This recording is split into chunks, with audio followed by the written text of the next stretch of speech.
깨알 같은 글씨로 이거 맞다. 있었잖아요. 그래 얘가 이거 안 주는 거예요. 그래서 보험료는 받아갔는데 보험금 지급은 안 하는 그런 일을. 그러니까.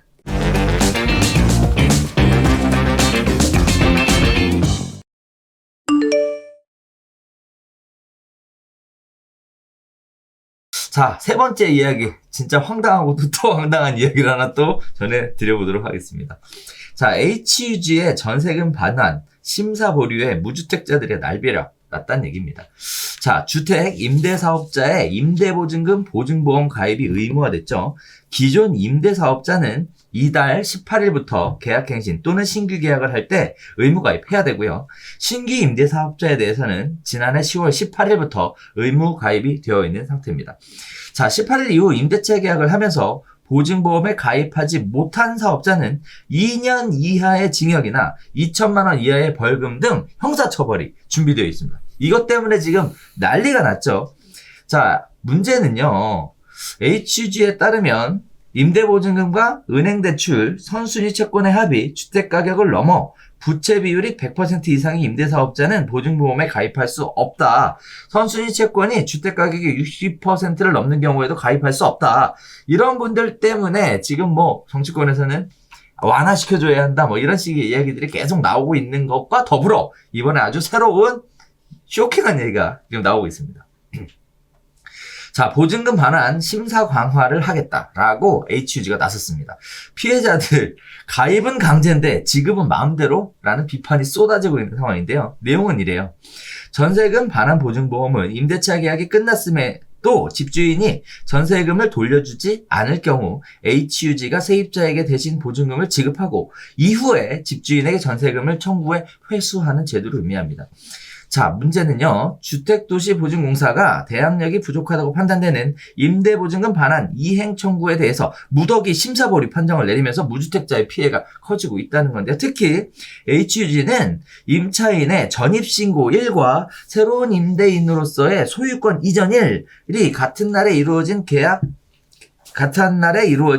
계약된 이행 청구권에 대해서는 지급 보류를 결정하라라는 내용의 심사 가이드라인을 만들어냈습니다.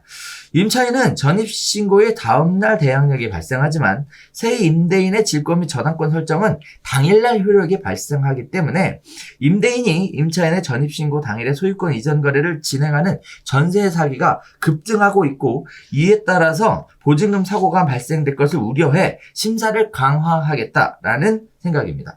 자, 문제는 피해자가 대항력을 갖추고 있는데도 합당한 이유 없이 지급 보류 결정을 내리고 있다는 것이 가장 큰 문제일 텐데요. 임차인이 전입신고를 한 당일에 새로운 임대인으로의 소유권이 변경되더라도 해당 부동산의 근저당이나 가압류 같은 거 없으면 대항력에 문제가 없으니까 당연히 해줘야 되는데도 불구하고 지급 보류 결정을 했다는 겁니다. 자, 보증금 사고 우려한 HUG가 지금 현재 심사 기준을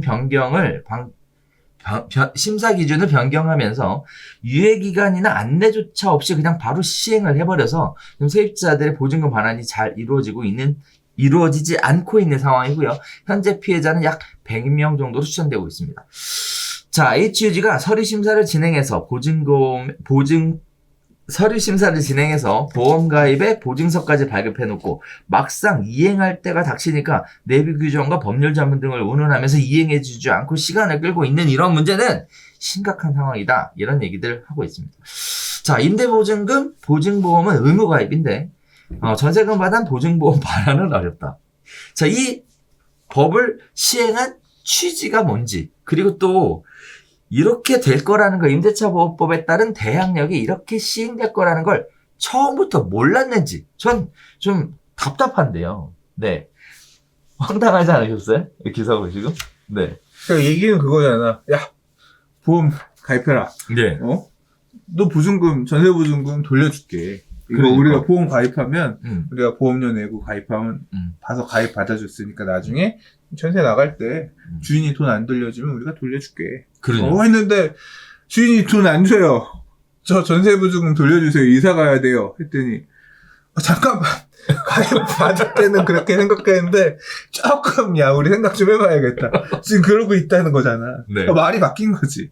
근데 이게 뭐 왜 이렇게 바뀌었냐. 전세보증보험 사고가 지금 엄청 나오고 있는 거잖아. 그러니까 사고가 많이 나니까 돌려줄 돈도 약간 빌려가서 주던가 그 부분들을 고려해야 되니까 잠깐만 기다려봐. 일단 미루고 있는 것도 있고 맞아요. 지급하는 것들을 좀 까다롭게 좀 보고 있는 것 같아요.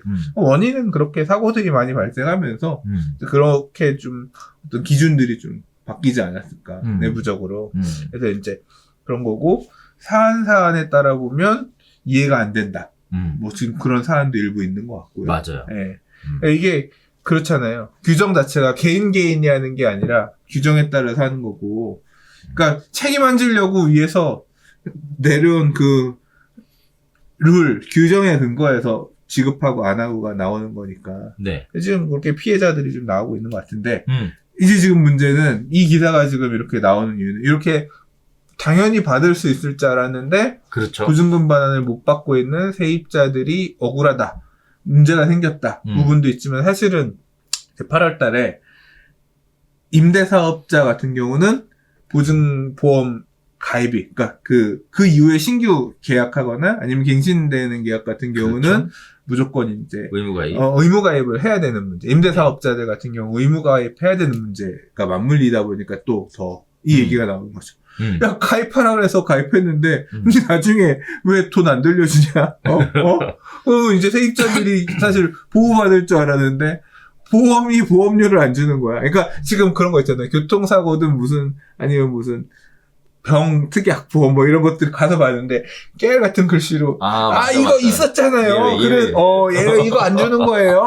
그래서 보험료는 받아갔는데, 보험금 지급은 안 하는 그런 일을. 그러니까. 하우징, HUG가 그거 아니야? 국가에서 하는 거 아니야? 그러니까. 뭐 지금 그러고 있다는 거지. 그래서 지금 앞으로 지금의 규모는 요만큼이었다고 하면 앞으로의 규모는 훨씬 커졌잖아요. 왜? 의무가입이니까. 물론 이제 HUG 쪽 걸 쓰거나 아니면 뭐 서울보증보험 같은 민간을 쓸 수도 있겠지만 이게 앞으로 어마어마하게 규모가 커질 텐데 이런 식으로 졸속으로 운영을 하면 되겠냐. 뭐 이제 그런 비판이라고 볼 수 있을 것 같아요. 그러니까요. 이게 사실 그 보증보험이라는 것이 결국 세입자를 보호하겠다고 만들어 놓은 거잖아요. 세입자를 보호한다라는 얘기는 누군가가 손해나 손실을 감수하면서라도 세입자를 보호하겠다는 게 사실상 이 법의 취지인 것 같은데요. 한편으로 보면 손해나 손실은 안 보겠다는 거잖아요, 지금. 세금이 들어가야 되니까 최대한 손해를 안 보는 건 맞지. 안 봐야 되는 건 맞지. 이거 결국은 이 손해가 이 공사가 손해가 나면 그거 살리기 위해서 세금으로 그러니까 세입자들에 대해서 그러니까 세입자 보증금을 우리가 세금 내서 이렇게 메꿔줘야 되는 그런 구조가 되는 것이. 그러니까. 그렇게 해서 손실을 최선으로 가는 건 맞죠. 맞을 것 같아요. 근데 한편으로 보면 그렇게 해서 손실을 또 전혀 안 보겠다라고 나오면 이건 또 보험 장사인 것 같다는. 그러니까 제도가 운영되는 의미가 없는 거죠. 그러니까요. 근데 이제 기사가 이렇게 쓰여지긴 했는데 100여 건이 사실 엄청 많은 것 같지만 사실은 이제 앞에 나온 사례 같은 경우 보면 네. 보증보험 가입했는데 가입 걸어놓고 그 다음에 이제 임대차 사기 일종 임대차 사기에 이용된 사례들도 좀 많이 있는 것 같아요. 그러죠. 그러니까 있을 거예요. 네. 전세 임대차 자체가 후순위로 들어가서 경매 넘어가게 되면 온전히 보호받을 수 없는, 그러니까 말 그대로 HUG 입장에서는 보증보험 돌려줬는데 그러니까 구상권을 청구를 하려고 하더라도 돌려받지 못해서 손처리가 될 수밖에 없는 말 그대로 사기에 이용되는 이런 건들도 동일하게 지급을 해야 되냐 이런 부분 때문에 좀 고민이 있는 것 같고 그런 규정을 그래서 뭐 일적으로 이렇게 다 볼 수는 없는 것 같아요. 네. 그 제가 제일 안타까웠던 거는 처음부터 이런 일이 있을 거를 몰랐을까? 라는 건 좀 안타까워요. 전입신고일하고 소유권 이전 날하고 그리고 대항력 발생 시점과 관련돼서는 사실 다 아는 거잖아요. 그런 부분들에 대해서 처음부터 이런 부분은 되지 않습니다. 해야 되는데 그런 부분이 없었다는 게 좀 아쉽고 결국 그 얘기는 의무가입을 해야 당한 한다. 거지 그것도. 가입은 해줬는데 막상 보니까 다음날 대항력이 안 생기면서 그건 못 드려요. 그건 고지를 했겠지. 그건 안 그랬을까요? 되는 것 같아요. 그건 했을 것 같아요. 오케이, 알겠습니다. 자, 아무튼 임대보증금, 보증보험 관련해서 지금 계속 뜨겁게 시끄럽습니다. 지금 보면 언제죠? 이번 달 18일부터 시행돼야 되기 때문에 얼마 남지 않았거든요. 관련된 얘기들이 계속 나올 것 같고, 여차하면 또 이렇게 피켓 들고 나올 것 같은. 근데 요 주제하고 별개로, 이게 임대사업자의, 그러니까 임대사업자의 임대보증보험, 그러니까 이 전세금 반환보증보험 가입 있잖아요. 이거 관련해서, 계산을 좀 해봤거든요. 그러니까 그러니까 주로 이제 임대사업자들을 많이 등록한 시점이 언제냐면, 이거 관련해서 규제가 강화되던 시점, 그게 한 2018년? 2018년 가을이었던 걸로 기억해요. 그래서 강화가 되니까 장기 8년짜리를 해서 뭐 종부세니 뭐니 이런 거 회피하게 해서 가입하자 그래서 2018년 가을 정도에 많이 가입들을 하셨거든요. 맞아요. 근데 이분들이 지금 계속 재계약하면서 임사 유지를 하고 있잖아요. 근데 이제 올해 8월 18일인가요? 18일. 네.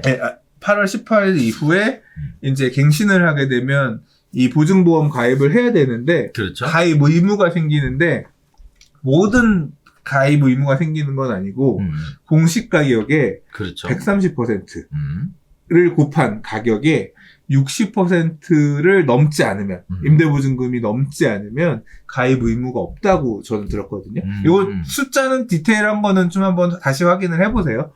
그 정도로 저는 들어서 계산을 해봤어요. 계산을 해봤더니 몇 집을 계산을 해봤거든요.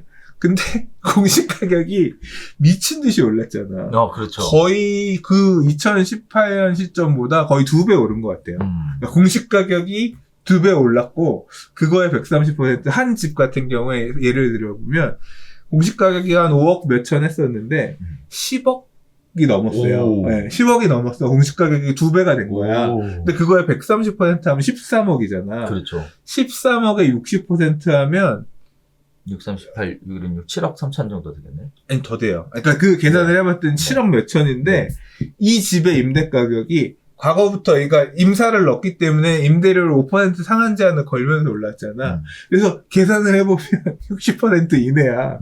그러니까 이게 거의 임대가 올라가고 이런 것도 비슷하기 때문에, 그러니까 임사를 낸 집들은 상한 제한이 걸려서 올라왔기 때문에 별로 안 올랐거든. 그래서 계산해보면 생각보다, 보증보험 가입 안 해도 되는 집들이 많을 것 같아요. 아파트 같은 경우는. 계산해보니까, 생각보다 안 해도 되겠네. 그래요? 그래서, 다시 한번 나중에 구체적으로 갱신할 때 디테일하게 봐야겠지만, 그렇게 빠져나가는 경우들도 충분히 있을 것 같아요. 자, 그런 부분도 있다고 하니까, 주택임대사업자이신 분들은 이미 있지. 벌써 생각해보니까, 내년에는 공시가격이 또 올해보다 또 미친 듯이 올릴 거 아니야. 네. 그 부분까지 고려해서 130을 하게 되면, 이게 공시가는 막 20%, 30% 올라가는데, 네. 임대료는 5% 이내로밖에 못 올라가잖아. 그러니까, 이게 계속 안 해도 될 것 같아요. 그렇군요.